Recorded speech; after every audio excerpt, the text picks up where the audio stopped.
O que podemos fazer para o Brasil não virar uma Venezuela? Este é o Visão Libertária, sua fonte de informações descentralizadas e distribuídas. Muitos de vocês devem ter ficado desanimados com o resultado da votação para presidente, achando que o molusco de 9 tentáculos já ganhou. Mas não desanimem, o segundo turno é praticamente uma nova eleição. Pela primeira vez na história do Brasil, apenas 5 pontos percentuais separaram os candidatos à presidência. E para uma votação de tal proporção, essa diferença não é tão grande assim. Uma questão muitíssimo importante é jamais atacar com xingamentos a pessoa que votou no Lula. Muito pelo contrário, seja sempre educado e tente discordar o mínimo possível do que ouvir. Uma outra dica é balançar levemente a cabeça para frente e para trás, num gesto de concordância para que a pessoa se sinta à vontade com você. A seguir, vamos separar os eleitores em alguns grupos e traçar estratégias para lidar com cada um deles. Os petistas fanáticos. Com esses, o convencimento de mudar o voto é inútil. Porém, existe algo muito simples que pode ser feito: usar a tática do já ganhou. Diga algo do tipo: no primeiro turno, Lula já teve 6 milhões de votos de vantagem, e agora o Ciro ainda declarou apoio.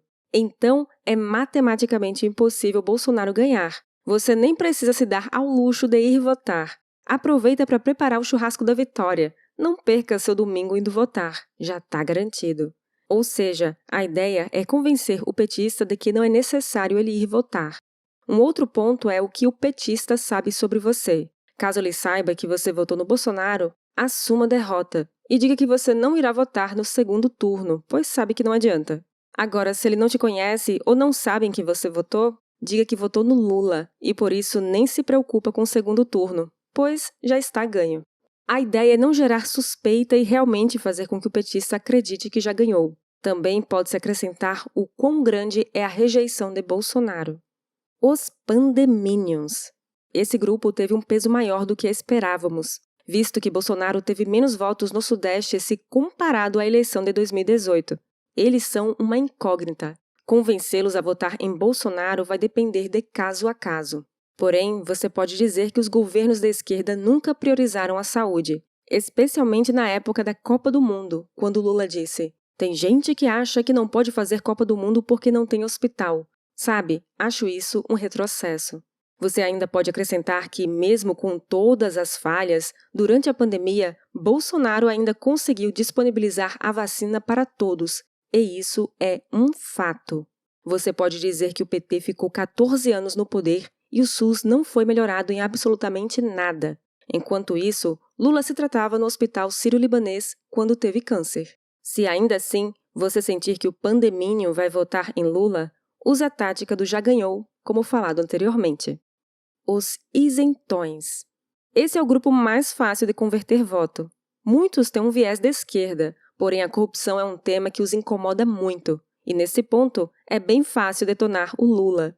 Em seu governo houve inúmeros escândalos de corrupção, especialmente o Petrolão e Mensalão, além de o próprio ter sido condenado por corrupção no caso do Triplex. Além disso, você pode citar o mau uso do dinheiro público pelo PT, como a construção do metrô em Caracas, na Venezuela, enquanto as ruas no Brasil sempre foram esburacadas. Esse é outro tema que os incomoda: desperdício de dinheiro dos impostos. O eleitor sensível. Sabe aquela pessoa que não tem muito o que falar do Bolsonaro, mas acha ele grosso, mal-educado e sem postura de presidente?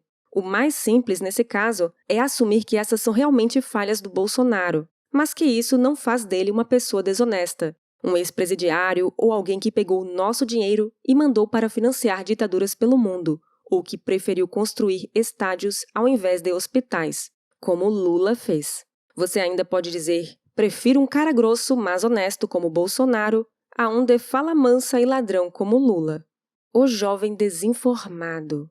Esse eleitorado tem sido bem explorado pelos artistas e é constantemente bombardeado com os dizeres: na época do Lula, a comida era mais barata, ou que as coisas eram melhores. Neste caso, explique que a aparente abundância gerada por Lula nada teve a ver com suas ações como presidente, mas sim com o boom das commodities devido ao mercado externo.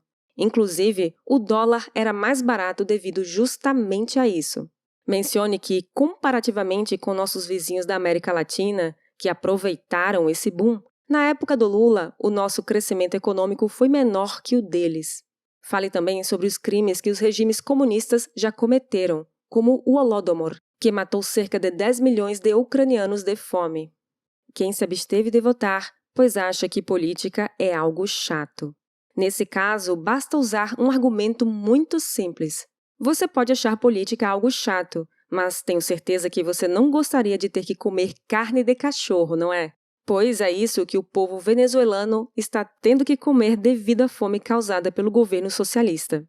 Você pode ainda complementar que, historicamente, todo governo de esquerda sempre causou fome, especialmente o de Mao Zedong na China, onde cerca de 70 milhões de pessoas morreram de fome. Esse número de mortos é maior do que o da Segunda Grande Guerra Mundial. Também é possível mostrar como o atual desabastecimento e a hiperinflação estão afetando a Argentina, fazendo com que muitos argentinos tenham de fugir para o Brasil.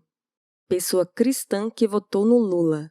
Para esse tipo de pessoa, um dos argumentos mais simples é o do pensamento marxista, do qual Lula é seguidor. Como disse Marx, a religião é o ópio do povo. Ou seja, a religião é uma droga que deve ser extirpada da sociedade. Tanto que nos regimes socialistas, como Cuba, Coreia do Norte e China, a religião é expressamente proibida. Podemos citar também o ditador socialista da Nicarágua, amigo de Lula, que está prendendo padres e freiras. Portanto, Lula é claramente uma ameaça para qualquer um que tenha algum tipo de fé, especialmente a cristã, além de eu mesmo ser abertamente a favor da legalização do aborto e das drogas. O eleitor de direita derrotista.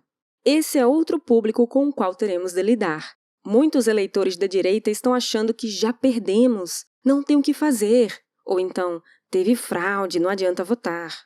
Com relação a esse último argumento, se fosse verdade, Lula já estaria eleito neste momento. Além disso, Bolsonaro, de fato, teve mais votos nesta eleição do que na passada, inclusive em todos os estados do Nordeste. Além disso, o PL formou maioria no Legislativo, especialmente no Senado, o que pode fazer toda a diferença para iniciar processos de impeachment de ministros do STF. Um último detalhe que deve ser explicado para qualquer desinformado sobre o fato da condenação do Lula é que o mesmo foi condenado em todas as instâncias, inclusive pelo próprio STF. Porém, posteriormente, e de maneira bastante estranha, o STF voltou atrás e disse que Lula deveria ter sido julgado em Brasília e não em Curitiba. Portanto, seu processo foi anulado, mas isso não quer dizer que ele foi absolvido das acusações, apenas que teria de ser novamente julgado em outro lugar. Como já explicamos, existe muito que pode ser feito, e o segundo turno é uma nova eleição. Porém, depende de cada um de nós tentar convencer outros eleitores a, pelo menos, não votar em Lula e, se possível, mudar o voto para Bolsonaro. Portanto, procurem pessoas que estejam fora de suas bolhas, sejam parentes, amigos, conhecidos e mesmo desconhecidos. Converse com pessoas nos comércios, pontos de ônibus, nas redes sociais, ou imprima panfletos e coloque de porta em porta no seu bairro, com mensagens do tipo: se Lula ganhar, você pode ter que comer seu cão ou gato, como aconteceu devido ao socialismo na Venezuela. Se todos corrermos atrás de virar votos, poderemos ter a tranquilidade de pensar que o Brasil não será mais um país atrasado pelo socialismo. Só depende de nós. Compartilhe este vídeo com todos aqueles que você conhece que votaram no Bolsonaro. Obrigada por sua audiência. Este artigo foi sugerido e escrito por Giuseppe e revisado e narrado por Baby Yoda. Se você deseja acompanhar nosso conteúdo, inscreva-se no canal e clique no ícone de campainha. Até a próxima!